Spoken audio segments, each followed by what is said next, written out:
and they signed Stokes though, so they should be good. Yeah. So again, here is the board of the guys that we did the top 30 visit with. So when you look at just the defensive tackles, Tyleik Williams, 35, okay, and then T.J. Sanders, 39. And that is the only defensive tackles they've met with up to this point. Like the other day, we did the edge defenders, right? James Pierce Jr. will get some intel on him tomorrow from Dave Hooker. Shamar Stewart. And then the other edge was Michael Williams. So you see that cluster, 3 edge defenders that are all, according to our board, worthy of the 23rd pick. Kind of feels like they're probably going to take an edge with that top pick, at least if the board falls the way that ours may fall. Now, when you look at receiver, you got Emeka Egbuka. Hands down, in my opinion, I would love to have him at 23. They've done a top 30 with him. Matthew Golden at 37 seems like a bit of a reach, but these could be scenarios too, Jacob, where, all right, if Emeka Egbuka's gone, let's trade back, and then we'll get Matthew Golden. You know what I mean? Trade back a few picks, that type of thing. So, yeah, we will see how it goes here, man. Brent's in the chat. By the way, I saw that Baz will be going to the draft, so he won't be live streaming this year. Might be fun for the guys to get with him while there. I invited him to dinner. He was going to go to dinner with us on Wednesday night with the crew. We were going to go to a really, really nice restaurant downtown. And he was like, heck yeah. And then he found out his flight isn't getting into town until like 8 p.m. that night. We're going to dinner at 7 is what the reservations are set as. So we're definitely going to hook up with him. He's going to be there with a credential pass for Roundtable Sports. You guys know that's a show that he asked me to fill in for him on there. He's going to be there with those guys. So if he's not doing a live stream, I'll see if he'll make sure his listeners and viewers know that we're going to be live. That way they can maybe hop in here and hang out with us. And I might be able to actually attach – I don't know if he would trust me enough. I say that because I wouldn't trust him enough, and I have as much trust for him as anybody on the intrawebs. But I was going to say, if we attach his YouTube channel to our stream, that way he doesn't miss out on content. I'm going to mention that to him. That way he knows, hey, you can still get some views because Baz is a stand-up dude, man. Looking forward to shaking his hand and actually meeting him in person while we're up there. So if we remove all these filters, Jacob, now, and we go back to just the board itself, right? Just take a quick glance here. Is there any position you're thinking of, like, okay, we keep talking about, I don't think that one's going to be available. I don't think this one's going to be available. Is there anybody that comes to mind you go, I think this guy will be available at 23 and I really like him? Does anyone come to mind for you right off the bat? I mean, I honestly think that I'm more worried about who's not going to be available just because I have my favorites and all that kind of stuff. But I'm trying to think of what would absolutely shock me.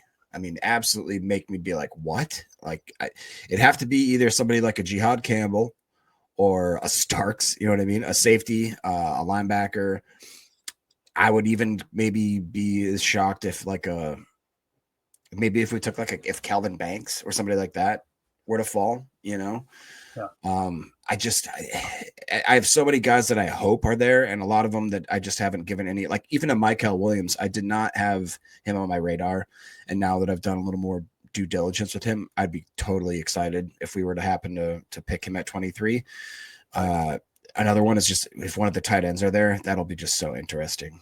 I feel like if we're there, if we're on pick 23 and Colson's available, I feel like Jake Shavank would literally run up to the draft. They're going to take Colson. It just gets tackled by security or whatever. Like, you know, I've got the card right here. That's right. So I don't know, man. It's going to be probably the most intriguing draft that I can remember. And I don't know if it's probably because we've done so much homework, you know, that we've got such a long group of guys that we've been checking out. The whole goal, at least for me, was to not be surprised by any pick that the Packers make. That's my goal for myself that I had. And it's a lofty goal to have, dude. Like, it really is. Yeah. So Coach Lynn's asking about Maxwell Harrison. Will we be okay with him in the first if we trade back? My dogs are howling downstairs. I don't know if you can hear them. They're literally howling like wolves right now. I don't know what's going on down there. All right, Maxwell Harrison, would we be okay if we take him in the first if we trade back? According to our board coach, there's no scenario where I could see him worthy of a first-round pick. And again, that's not my personal opinion. That's just how the information goes into the board. You guys know I want as many Kentucky Wildcats to go in the first round as possible because that helps Kentucky recruit. You know what I mean? So please understand I'm not trying to bash Maxwell. We got him in the 82 spot. But, Jacob, the reason he's dropped so far, this 484 is the only thing that's bringing him down, I believe, man. And he was 484th at his position in 24, where he was hurt. Emilio, remind me of this, Jacob, so we could text him. Okay, please don't let me forget. We need to ask Emilio, should we set it to where the 23 grade trumps the 24 grade? Because I think we did adjust it where we're focused on 24, and there's a little bit of an implementation of the 23 grade. Because if you just use the 23 grade, he would be significantly better on our board. But again, it's not like he just played one game. I think he played 4 games before he got hurt, and he didn't, whatever. But here's the other thing. He has done everything he could this offseason to improve his draft stock. The Senior Bowl, he stepped up, right? Got the 5-point bonus from Daniel Jeremiah. Daniel Jeremiah had him at 44. Also, the RAS, it's a 9+. He did everything he could with the RAS. Greg Cosell loved him. So it's like, this is what I'm trying to say, Coach Lim and Jacob. When I get further down the list and I see these guys that have all the boxes full, it makes me go, they're probably going to go significantly earlier because they really stood out this offseason. That's not just Underwear Olympics. That's him going up against other Senior Bowl participants and kicking ass is what that is. I don't know how you feel about that. If there's anything you want to add there. How would you feel about Maxwell Harrison in the first round? I'm not the biggest fan of Mad Max just because he's so small, not in size, but just overall weight. I feel like he's a little too light. It scares me too because the injury, I don't know, man. I wouldn't be completely opposed to it, but it definitely would not be on my wish list. If he were to fall again somewhere into the second, then I like that. Like Coach said, he looked great at the Senior Bowl, which is a big feather in his cap there because coming back from that injury and showing that he's got that he's got kind of his bona fides back and that he's got that confidence back. Like SDN 40 says, Harrison's a bit slight. I wouldn't be excited about it, to be honest, and that's just because, again, I want somebody like a Trey Amos or, I even like Benjamin Morrison a little bit more over Maxwell Harrison if I had to choose between the two of them. What do you think about Azarea? I don't know how. I've heard it said 15 ways too. I've always said Azarea Thomas. Yeah. I've heard people add 6 more syllables into it. So let me check real quick. Well, first of all, Fred McFarley, we'll come back to that, Thomas, I promise. Fred McFarley said, I think that makes sense for guys that were hurt in 2024, Clay. We might be able to do that and just say, okay, if they were hurt in 2024, we're only going to count the grade where they were healthy, but we want to know that they're hurt too, So I just text Emilio just to kind of get a complete understanding because I'm almost positive that the 23 and the 24 grade are both averaged in. So, and we did that because of Jaden Reed. And what we talked about is potentially having the higher of the two count because Jaden Reed's grade was much higher the year before he came out. And obviously Goody fell in love with him. So it's like, that's one of the reasons that Jaden Reed snuck up on us and he was a little lower on our board was because his most recent grade was bad. And that was the only thing counting. If we included the previous year's grade, he would have been right. I'd have been going, hey, this might be Jaden Reed right here as opposed to who the hell is this they like? Yeah. So that's something we could try to implement. So who'd you say? Azare Thomas, right? We had him. We had a little mix-up with him the other day, and I think we've got it fixed now. Emilio got in there and fixed it for us. Here we go. We got him in the 75 spot, Jacob. He meets the athletic threshold. He was a Senior Bowl participant. If he gets that top 30 visit, you're going to see him turn gold, and that might be someone that's on their radar. So in terms of the Senior Bowl, he got the Senior Bowl bonus. He balled out there. His RAS, when we took it in, and I haven't gotten that far on resetting everything, was a 7 in the 7s, I believe. So not great. And some would say the threshold gods will come after you and go, there's no way the Packers would draft him. Greg Cosell, I haven't heard him say anything on him yet. So, 75 is where we got him. So, second to third round pick, somewhere in that range, I would imagine. Okay. How do you feel about him? Another one that I've gone up and down with. I feel like he's swayed so far. I've seen somebody mocking him in the first. I've seen people mocking him in the 4th and 5th. It's like, right. I don't know where to go with that. He reminds me a little bit like him, and there's another Florida State back. What's his name? Oh God, I can't remember. But to me, those are like the same two that are from Kansas with Melton and Kobe, where it's like you can't tell which one's better, where they're going to go, which round they're going to be at. I don't know, man. It's just the corner room, like we've talked about, dude, it seems to really fall off, and it falls off very quickly. And depending on where you are in this draft, you could be up, creek. Ezra Thomas, they got PFF has him listed as 6'2", 198. So I really like that about him. If that's true, I'll double check that. You keep talking. Oh, the other guy that I was thinking of was Fentrell Cypress II from Florida State as well. He's 6 foot, 188, had a really good 2022 campaign, and then has kind of been 70s since then. So I don't know, man. When I look at Ezra Thomas, I feel like that he's a little too inconsistent for me. He's definitely gotten better as his career progressed. The PFF grades show that. Yeah, so I'm glad we looked at that, and we would have gotten to it eventually. His RAS has actually increased to an 8.17, so he's actually going to get a 3-point bonus. You see this grade, the 62.8. Watch it change. So now he's a 60.8, so he's going to jump up somewhere in the 70 spot as we reset here. Let me do that real quick. So, yeah, now he has climbed up the board a little bit there with that updated RAS. So, to answer your question there, Jacob, or you said, 6'2" is what they had him at? Yeah. The RAS card, he measured in at the combine officially at 6'1.4". Okay, so a little over 6'1", a little under 6'2". That's still good size. That's good size. 197 pounds too. Both his height actually scored him a 9.35 in RAS, and his weight was an 8.22. Now his 40-yard dash was a 4.58. So that's the red knock on him. Right. Good arm length though. Really good arm length. Good hand or big hands too. 10-inch hands. 32.38 on the arm length. So. Where do you have Fentrell Cypress II? That's the other guy at Florida State there. Fentrell Cypress. We've gotten the 340 spot, Jacob. Okay. The thing that's bringing him down the most is his PFF grade last year, 381st at his position, and the year before, 332nd at his position. Census Big Board at the end of the college football season had him at 230. The PFF Big Board had him at 201. His RAS is showing a 3. Let me double check that real quick while you talk about Fentrell Cypress.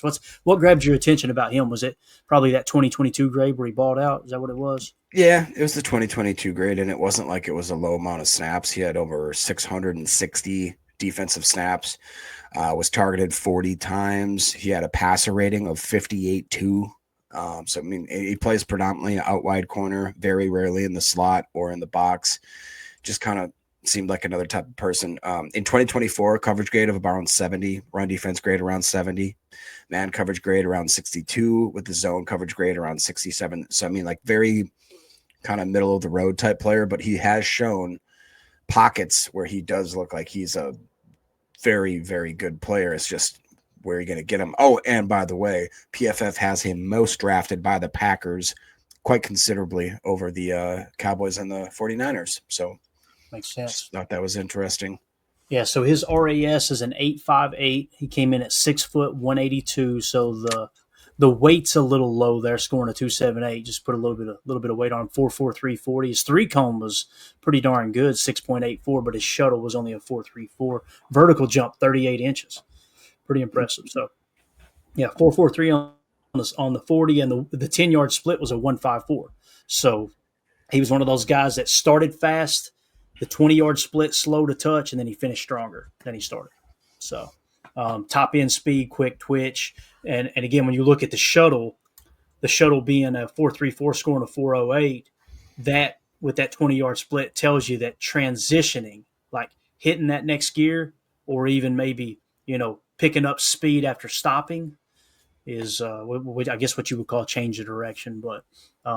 That's I don't want to say it's horrible, but that's definitely the negative aspect of his physical traits. So, yeah, that's how we ended up with him in the 340 spot. I think he's way higher than that. He's going to go higher than that. It's just trying to honor the board, To put that into perspective, I mean, Jason Marshall, who was a top 30 visit for us out of Florida, the guy that was highly recruited out of high school, 5-star recruit. Packers have met with him twice. He meets the athletic threshold. Fentrell Cypress did not meet the threshold, and it was probably the weight, I would imagine. But Marshall's right there with him, so I think they would probably be on Jason Marshall more than they would Fentrell Cypress, I would imagine. So, Got it. Any other players you want to take a gander at? We got about 5 more minutes. If there's anybody else you want to see. There was one I really haven't taught you. Oh, do you have Nico Reed? Nikko. Nikko Reed Reed. Correct. We do not. No, we can add him though. Okay. Look how many prospects we got on this board now, bro. This It's, is great. it's, it's a lot. Over 560 now. So what's his position, Jacob? Tell me about it. So he's a cornerback out of Oregon, the Ducks. He's 5'10", 180 according to PFF. Consensus big board right now for PFF, he's 202. Nico, Uh, what now? Nico Reed, Nikkoreed, All right, and you said out of Oregon. out of Oregon. And he actually graded out pretty well. 2022 was a 59-2, 2023 74-3. This last year, 2024, 80.5, played 14 games. He had 4 touchdowns as a cornerback, had 2 interceptions, passer rating allowed of 88.1, played predominantly out wide corner, has a coverage grade of 78.5, a run defense grade of 90, and a man coverage grade of 74.8, and a zone coverage grade of 75.4. Does it show you where he ranked positionally by year 24, 23, and 22 on there by chance on the screen you're on? If it does, Not on the exact screen I have here, but I could probably pull him up. we'll work him in live on the air here. I think this one, I'm getting it right now. Don't worry about it. I've Okay. got it right now. I'm just going to it. You just keep talking about him for a second, and I'll get this added in real quick. This will be fun. I mean, I also like to, because when you look at where he played, his best games were against Penn State, Ohio State, Illinois, Maryland, Ohio State again. He seems like he shows up in big games, which I like. He's a little probably undersized for what some people would like, but all in all, man, I just think that may be one. Again, most drafted is according to PFF by the Packers. So I don't know exactly where he would fall as far as draft position, but he's one that I haven't heard a lot of people talk about, and one that I thought we should cover. Just at least if you hear Nico Reed, you're like, okay, at least we did a quick little cover on him. Is he on the PFF big board by chance? Do you have that pulled up? Or Yeah, he is. He's at 202. 202. All right, so let's see what we got here, guys. He pops in consensus big board. I'll pull it up real quick. Yeah, I see what you're saying. Steady growth, steady increase, right? I was just looking at the PFF card. So he's someone who's gotten better every year. Now, the thing that's going to hurt him, Jacob, his RAS is in the twos. So, I don't know if the Packers, again, T'Vondre Sweat was a 3, and ended up being a first, or maybe he was a second round pick. Wherever he was taken, he was a solid player. So I thought he was a first, right? Or at Tennessee, wasn't he? It seemed like he was in the first round. Everything's blurred together on me now, man. Let's see if we can find Nico Reed here on. So Nico Reed is currently in the 353 spot on the consensus big board. Now, this is where we're going to go back to where he peaked at the end of the college football season, because he didn't jump until April 1st. All of a sudden, he goes from 502 up to 334. So I'm going to go with his high point at the end of the college football season, which would have been 377. Okay, so that is kind of in between where he is now and where he was. So that's going to score him a 212.7, Jacob. This is how we add them in, guys. So y'all seen how the sausage was made here, right? 212.7. He's in the 325 spot on our people. Okay. Makes sense. So we don't have anything on Daniel Jeremiah or anybody else right now. Obviously, he wasn't on Dane Brugler's top 200, I don't believe, or I would have added him in. I mean, he jumped Jason Marshall and Fentrell Cypress, who we were just talking about, by about almost 20 picks. So that's 15, 20 picks. Yeah. Yeah. And maybe I'll do a little extra research. I'm trying to think. Like, I've got his RAS card right here. Let's see if we feel like he would have made the threshold. Now, he's 5'9". He's 5'9", 183, so he definitely would not make the Packers threshold. Doesn't mean they wouldn't be interested in him, though. Just highly unlikely. 4.46 640. It's top end speed, though. That is, you got to mention that. Its 10-yard split was a 158. 20-yard split was a 262. And both of those scored in the sixes, but the overall 40-yard dash was a 4.46, which scored him an 8.11, which would say it's more top end speed than overall immediate burst. 3-cone drill wasn't bad. 6.95, scoring a 7.04, but the shuttle was a 4.44 or 4.41. Vertical, I mean, at 5'9", that's Muggsy Bogues stuff, right? 32-inch vertical, broad jump at 9.08. So the explosion grade very poor, composite size grade very poor, composite speed grade good, composite agility grade okay. Okay. All right. Let me see here. We had a couple things marked. I just want to make sure we did not miss anything. We hit Chris. And Chris, thank you for the interest in the college football show again, man. When it comes to the channel, I want to do what you guys want us to do, but we got to go off the majority, not just, something I want to do, right? So, Oh man. like B said, happy Masters Sunday. He also said happy birthday, Romeo Dobbs. Love that. Prince in the chat says Darian Porter may rise with the athleticism, size, and just being healthy. Darian Porter was an interesting one, right, Jacob? We had talked about him several times. I like him a lot. Bigger guy. We got him in the 71 spot. He meets the athletic threshold. RAS, I think it was a 999, and I just gave him a 6. Like, if you're that close, we're going to pretend like it was perfect. Great